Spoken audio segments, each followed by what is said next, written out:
مملکت سعودی عرب کی اردو نشریات ہیں۔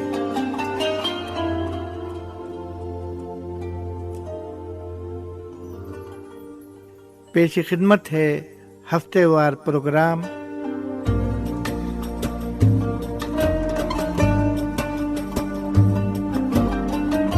اسلام کے خلاف شکوک و شبہات، حقائق کے آئینے میں۔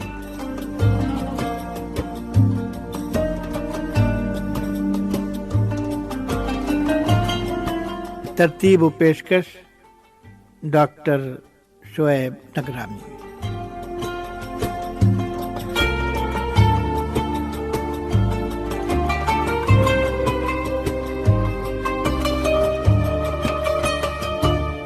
ہدایت کار غسان آل موئی۔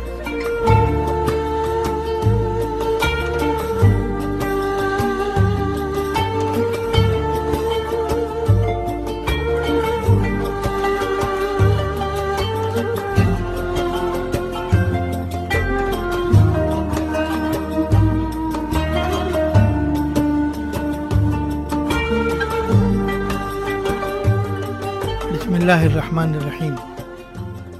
محترم سامعین، السلام علیکم ورحمۃ اللہ وبرکاتہ۔ پردہ یا حجاب ایک عرصے سے قابل بحث موضوع بنا ہوا ہے۔ اہل مغرب کا دعویٰ ہے کہ پردہ عورتوں پر مردوں کی حاکمیت کی علامت ہے۔ چنانچہ اسی بنیاد پر فرانس، جو والٹیر کا وطن ہے، وہاں یورپ کے دوسرے ملکوں کے مقابلے میں پردے پر سخت تنقیدیں کی جا رہی ہیں۔ دوسری جانب ورلڈ موومنٹ آف مدرس کی یہودی ممبر ایلی شلوی اس بات کو فخریہ انداز میں کہہ رہی ہیں کہ یہودیت میں حجاب یا پردے کا سرے سے کوئی تصور ہی نہیں ہے۔ ہم اپنی آج کی اس نشست میں یہودیت، عیسائیت اور اسلام کا پردے سے متعلق انتہائی مختصر تقابلی جائزہ انشاءاللہ پیش کریں گے۔ محترم سامعین، اسلام میانہ روی، نرم مزاجی، منصفانہ برتاؤ، صحت مند جسم، بلند کردار اور خیالات کی پاکیزگی پر یقین رکھتا ہے اور اس کا اہتمام کرتا ہے کہ دونوں صنف یعنی مرد و عورت مذکورہ اصولوں کے پابند ہوں۔ شادی سے قبل جنسی تعلقات کا اسلام میں کوئی تصور نہیں ہے۔ رقص و سرور کی محفلیں، ڈیٹنگ اسلام میں سختی کے ساتھ منع ہیں۔ انسانی زندگی میں اسلام عورت کو بڑی اہمیت کی نگاہ سے دیکھتا ہے۔ وہ اس کو تحفظ فراہم کرنے کے لیے حجاب کو لازمی قرار دیتا ہے۔ عورت کے لیے اسلام کا مقرر کردہ ساتر لباس اس کی حیا و پاک دامنی اور عزت و وقار کو بڑھاتا ہے۔ اس طرح وہ جب باپردہ ہو گئی تو اپنی نسوانی خوبیوں کے تحت بے پردہ عورتوں کے مقابلے میں زیادہ محفوظ ہو گئی۔ اس کے برخلاف مغرب حجاب یا پردے کو عورت کی استحصال کی علامت تصور کرتا ہے۔ لیکن کیا یہ موقف صحیح ہے؟ کیا یہودی اور عیسائی تہذیبوں میں حجاب یا پردے کا کوئی تصور نہیں ہے؟ آئیے دیکھیں کہ مذکورہ دونوں مذاہب کی تعلیمات اس سلسلے میں کیا کہتی ہیں۔ یہودی پروفیسر آف بیبلک لٹریچر ڈاکٹر منشیم اپنی کتاب دی وومن ان دی ریبنک لٹریچر میں لکھتے ہیں کہ قدیم زمانے میں یہودی عورتوں میں پردے کا رواج عام تھا۔ وہ جب گھر سے باہر نکلتی تھیں تو آنکھوں کو چھوڑ کر پورے جسم کو ڈھک کر نکلتی تھیں۔ وہ ایک یہودی ربی کے حوالے سے لکھتے ہیں کہ یہودی عورتوں کو یہ زیب نہیں دیتا ہے کہ وہ بے پردہ گھر سے نکلیں، اور جو یہودی مرد اپنی بیوی کو بے پردگی کی اجازت دیتا ہے وہ خدا کے قہر کو دعوت دیتا ہے۔ بے پردہ یہودی عورت غربت و افلاس کو دعوت دیتی ہے۔ ڈاکٹر منشیم نے لکھا ہے کہ ریبنک قانون میں بے پردہ یہودی عورت کو عبادت کرنے کی اجازت نہیں تھی۔ مذکورہ قانون کے بموجب بے پردہ یہودی عورت کو ایک بڑی رقم بطور جرمانہ ادا کرنی پڑتی تھی۔ کیونکہ حجاب مہذب اور باوقار عورت کی برتری کا مظہر تھا۔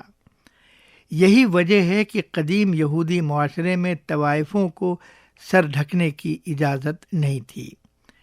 یورپ میں 19ویں صدی تک یہودی عورتیں پردے کی پابند تھیں، لیکن بعد میں طرز زندگی میں بدلاؤ آیا، جس کی وجہ سے یہودی عورتوں نے حجاب کی جگہ وگ پہننی شروع کر دی، جو ڈاکٹر منشیم کے بموجب ایک طرح کا حجاب ہے۔ محترم سامعین، آئیے یہودیت کے بعد دیکھیں کہ عیسائی روایات کا پردے سے متعلق کیا موقف ہے۔ یہ تو سبھی جانتے ہیں کہ کیتھولک نن سینکڑوں سالوں سے اپنے سروں کو ڈھکتی ہیں۔ صرف یہی نہیں بلکہ سینٹ پال نے تو اپنے عہد نامہ جدید میں یہاں تک لکھ دیا ہے کہ ہر وہ عورت جو سر کھول کر عبادت کرتی ہے وہ اپنے آپ کی توہین کرتی ہے۔ سینٹ پال کے مطابق پردہ مرد کی حاکمیت کی نمائندگی کرتا ہے۔ مرد سینٹ پال کے دعوے کے بموجب خدا کا عکس اور اس کی شان ہے، اور عورت کی تخلیق مرد کے لیے کی گئی ہے۔ ایک اور عیسائی رہنما سینٹ میر عیسائی خواتین کو مخاطب کرتے ہوئے کہتا ہے کہ اے نوجوان عورتوں، جب تم باہر نکلو تو با پردہ نکلو، تمہیں کلیسا میں بھی با پردہ آنا چاہیے۔ اجنبیوں سے پردہ کرو، حتیٰ کہ اپنے بھائیوں کے سامنے بھی با پردہ جاؤ۔ محترم سامعین، مذکورہ روایتوں سے یہ ظاہر ہوتا ہے کہ پردے کی روایت اسلام سے قبل بھی رائج رہی، اور اسلام نے صرف اس کی پرزور وکالت ہی نہیں کی بلکہ انسانیت کے تقاضوں کے بموجب اس کے لیے قواعد و ضوابط بھی مقرر کیے۔ قرآن کریم جو آخری آسمانی صحیفہ ہے، اس میں عورتوں اور مردوں دونوں کو اپنی عصمت کی حفاظت کے لیے آنکھیں نیچی رکھنے کا حکم دیا گیا ہے۔ اسلام میں حجاب یا پردے کا مقصد کردار کی پاکیزگی اور عصمت کی حفاظت ہے۔ یہاں پر یہ فرق بھی واضح کرنا ضروری ہے کہ اسلام میں پردہ عیسائیت کے پردے کی طرح مرد کی حاکمیت یا عورتوں پر اس کی بالادستی کی علامت نہیں ہے، اور نہ ہی عورت مرد کی غلام ہے۔ اسی طرح اسلامی حجاب یا پردہ یہودیت کے پردے سے متعلق رائج اصولوں کے بالکل خلاف ہے۔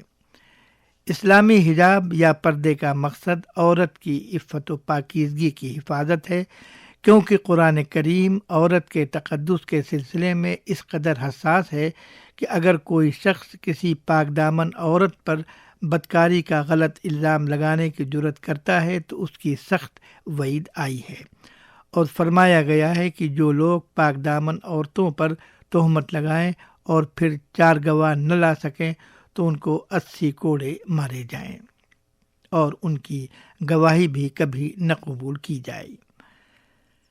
بدکاری کے سلسلے میں قرآن کریم کے مطابق بدکار اگر کنوارا ہے تو اس کی سزا 100 کوڑے ہیں، اور سزا پر عمل و درآمد کے وقت اہل ایمان کا ایک گروہ کا وہاں پر موجود رہنا ضروری ہے، جیسا کہ سورہ نور کی آیت نمبر 4 سے ظاہر ہے، اور شادی شدہ بدکار کی سزا سنگساری ہے۔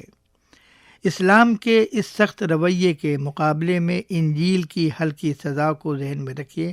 اگر کوئی شخص کسی کنواری لڑکی سے ملتا ہے اور اس سے شادی کا وعدہ کر کے اس کے ساتھ زیادتی کرتا ہے، اور یہ بات معلوم ہو جائے کہ اس کو اس لڑکی کے والد کو چاندی کے چند سکے ادا کر کے اس لڑکی کے ساتھ شادی کرنی ہوگی اور زندگی بھر وہ اسے طلاق نہ دے سکے گا، تو سوال یہاں پر یہ پیدا ہوتا ہے کہ در حقیقت سزا کس کو ملی؟ اس بدکار کو جو چاندی کے چند سکے ادا کر کے ہر چیز سے بری ذمہ ہو گیا، یا اس مظلوم لڑکی کو جس کو اس بدکار کے سر مڑ دیا گیا، جو جب تک زندہ رہے گا مظلوم لڑکی اس کی زبردستی کی بیوی بن کر رہے گی؟ عورت کی عصمت و عفت کی حفاظت کرنے والے مذہب کا رویہ سخت ہے یا بائبل کا ڈھیلا ڈھالا رویہ؟ محترم سامعین، بعض دین بیزار لوگ کردار کی پاکیزگی کے اصول کو مضحکہ خیز سمجھ کر اس کا مذاق اڑاتے ہیں۔ ان کا دعویٰ ہے کہ عفت و عصمت کی اصلی حفاظت تعلیم کے فروغ، مہذب برتاؤ اور ضبط نفس میں ہے۔ ان حضرات کی اس دلیل یا دعوے کو اگر مان بھی لیا جائے تو پھر بہت سے مغربی ممالک میں اکیلی عورت اندھیری گلیوں میں گھومنے کی ہمت کیوں نہیں کر پاتی؟ اگر عصمت و عفت کی محافظ تعلیم ہے تو پھر مغرب کی بہت سی یونیورسٹیوں کی کمپلیکس میں طالبات کے لیے واک ہوم سروس کیوں چلائی جاتی ہے؟ اگر ضبط نفس اس کا حل ہے تو متمدن اور اسلام دشمن معاشروں میں عورت پر جنسی دست درازی کے واقعات کیوں پیش آتے ہیں؟ محترم سامعین، اس میں دو رائے نہیں کہ ایک پرامن اور صالح معاشرے کے لیے کردار کی پاکیزگی، ضبط نفس، متوازن سوچ، صاف و شفاف طرز زندگی، وسیع نظری اور مقصدیت مرد اور عورت دونوں کے لیے ضروری ہے، ورنہ انسانی معاشرے میں پھیلی ہوئی بیراروی، جنسی انارکی اور تشدد پسندانہ رویے پورے انسانی معاشرے کو بالکل اسی طرح نگل لیں گے جس طرح اس طرز زندگی یا زندگی کے لیے بے نیام فلسفہ حیات نے رومن امپائر یا اس جیسی سلطنتوں کو نگل لیا تھا، اور جو آج بھی بلکہ تا قیامت ہر محب انسانیت کے لیے نشان عبرت ہیں۔ محترم سامعین، اسی کے ساتھ ہمارے آج کے اس پروگرام کا وقت ختم ہوتا ہے۔ اگلے ہفتے تک کے لیے میں آپ سے اجازت چاہوں گا۔ والسلام علیکم ورحمۃ اللہ وبرکاتہ۔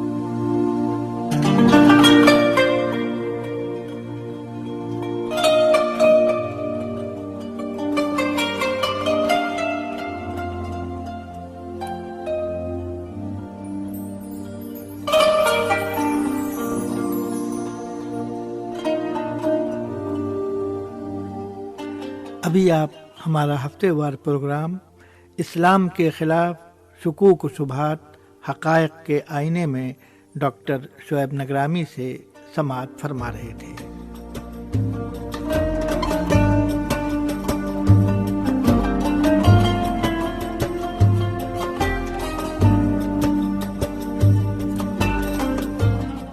اس پروگرام کے ہدایت کار غسان آل مویز ہیں۔